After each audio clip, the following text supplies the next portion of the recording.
To the fans. So Uganda, let's go! Let's go!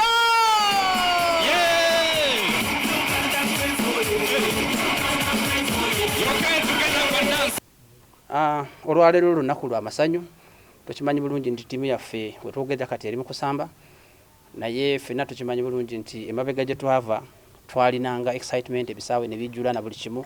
naye ate nga results oluusi abawagizi baagala tuzifuna kati ennaku zino results tubadde tuzifuna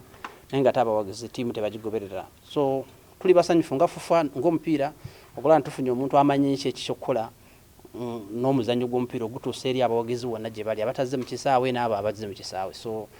nze nsuubira nti ekyo kitegeeza kinene nnyo eri abo bonna bonna abawagira n'abali mu mupiira gwa Uganda. Tulina ttiimu 10 ze tulabirira ez'eggwanga. Ettiimu ezo zeetaaga ssente nnyingi bwe tuba twagala okuvuganya n'ensi ezisinga obulungi oba amaanyi ku lukalu lwa Africa tulina okukola bye bakola kwe kuba nti tulina ttiimu okutandikira ddala ku myaka 13 15 ng'abasambi tusobola obbagoberera katusobola kituukako nga tolina ssente naye bwe tufuna ssente zino nga zizze zituyambako okubanga tusobola okunoonya abasambi nga mu myaka emituufu ne tubateekateeka bulungi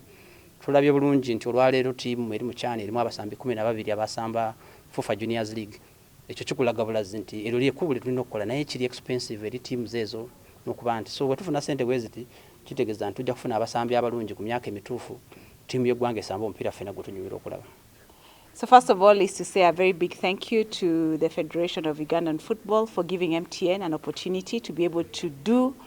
what we are passionate about, which is bringing to Ugandans the things that they love. And we know that Ugandans are passionate about football, and therefore it gives us great joy as MTN Uganda to be able to bring the sport that they love back to the Ugandan people.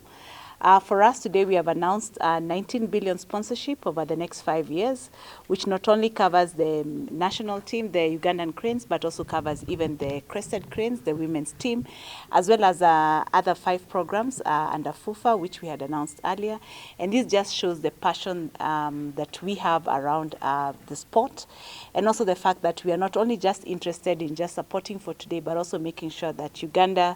not only has a great chance in winning the current African Cup that they're playing in, but also getting a very strong chance of getting into the World Cup in 2026. So to be able to do that, we are going to work very closely with Fufa, but also